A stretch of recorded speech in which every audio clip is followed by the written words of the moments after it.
نحمدہ ونصلی ونسلم علی رسولہ الکریم۔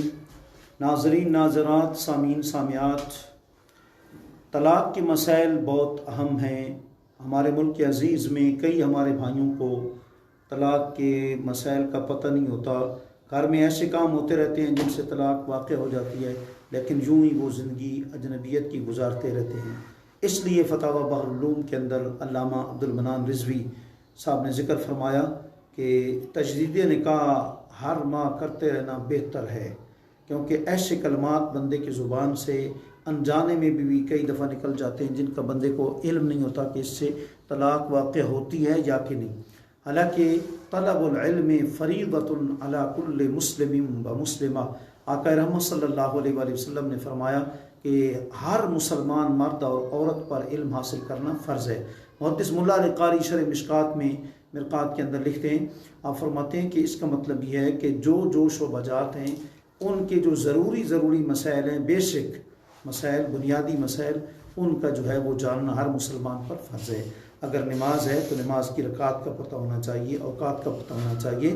اگر زکوٰۃ ہے تو زکوٰۃ کے نصاب زکوٰۃ کا علم ہونا چاہیے۔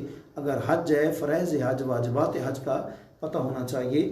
اسی طرح جو بھی وضو ہے، غسل ہے، بنیادی چیزیں، ان کے مسائل کا ہر مسلمان پر جاننا جو ہے وہ فرض ہے اور قرض ہے۔ اس لیے ابن ماجہ شریف میں ایک روایت ہے کہ آقا علیہ الصلوۃ والسلام نے فرمایا، جو بندہ ایک مسئلہ سن کر سمجھ کر اس پر عمل کرے وہ 2000 رکعات نوافل پڑھنے والے سے زیادہ بہتر ہے۔ اسی طرح بھائی ایک مسئلہ ہے اور وہ مسئلہ طلاق ہے کہ اگر کوئی بندہ مذاق میں طلاق دیتا ہے، جی اب آپس میں خاوند بیوی مذاق کے اندر جو ہے وہ طلاق دیتے ہیں، آیا شرعی طور پر طلاق واقع ہو جاتی ہے یا کہ نہیں؟ تو ذہن میں رکھیں، کچھ چیزیں ایسی ہوتی ہیں کہ جو مذاق میں واقع نہیں ہوتی، لیکن کچھ چیزیں ایسی ہیں چند گنی ہوئی محدود جو مذاق میں بھی واقع ہو جاتی ہیں۔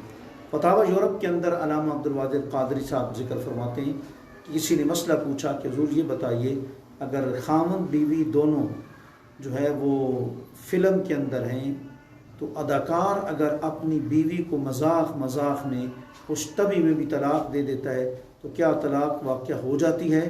آپ نے فرمایا بالکل ہو جاتی ہے۔ آپ نے یہ مسئلہ بالکل صحیح بتایا اور بخاری کی روایت کے مطابق بالکل درست بتایا، کیونکہ آقا رحمت صلی اللہ علیہ وآلہ وسلم نے فرمایا کہ 3 چیزیں ایسی ہیں کہ ان کا مذاق ہے اور سچ ہے۔ النکاح والطلاق والرجعۃ، فرمایا پہلا تو یہ ہے کہ نکاح جب ایجاب و قبول ہو جاتا ہے تو نکاح کا رکن پایا جاتا ہے، نکاح ہو جائے گا۔ اور اسی طریقے سے طلاق اگرچہ اللہ کو پسند نہیں ہے، طلاق دینے والا ایک حلال کاموں میں سے سب سے برے اس کام کو کرتا ہے جس کو اللہ تعالیٰ ناپسند کرتا ہے، لیکن جو ہے وہ طلاق واقع ہو جائے گی۔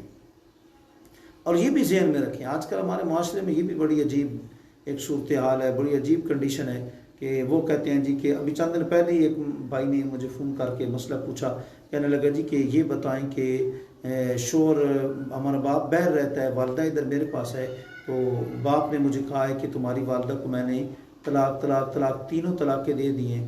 اب وہ بھائی مجھ سے کہتا ہے جی کہ والدہ تو پاس موجود نہیں ہے، کیا طلاق ہو جاتی ہے کہ نہیں؟ بھائی طلاق ہو جاتی ہے، عورت کا سننا کوئی ضروری نہیں، کوئی لیٹر باہر سے لکھ کر بھی طلاق بھیج سکتا ہے، عورت کی سماعت ضروری نہیں۔ جب مکمل طلاق کا اختیار بید عقدۃ النکاح کے تحت مرد کے پاس ہے تو پھر اس میں عورت کا کوئی اختیار نہیں ہے۔ عورت جب مرد نے طلاق زبان سے کہہ دی یا لکھ دیا، القلم عند اللسانین، مطلب ہے کہ لکھنا بھی تو ایک قلم ہے، وہ بھی ایک زبان ہے، یوں جب اس نے مطلب کر دیا، اب عورت نے سماعت کی یا نہ کی، یہ بھی آپ کو پتہ ہے کہ اس کے لیے مجلس کا متحد ہونا بھی ضروری نہیں۔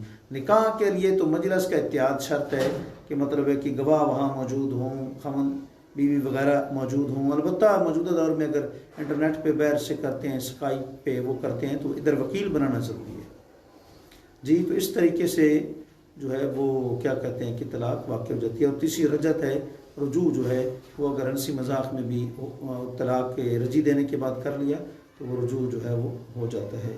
اللہ کریم ہماری ماؤں بہنوں کو طلاق سے محفوظ فرمائے اور انہیں پیار کی، حسن اتفاق کی، حسن سلوک کی زندگی شوہر کے ساتھ بن کر گزارنے کی توفیق عطا فرمائے۔ ازواج لتسکنوا الیہا وجعل بینکم مودہ، قرآن نے کہا کہ بیویاں تمہارے سکون کے لیے ہیں اور ان کے وجہ سے اللہ جو ہے تمہارے درمیان مودت کا جو ہے وہ مادہ پیدا کرتا ہے۔ اللہ کریم ہماری ماں بہنوں کو لمبی زندگی کے ساتھ حسن سلوک کی زندگی سے راستہ فرمائے۔ وآخر دعوانا الحمدللہ۔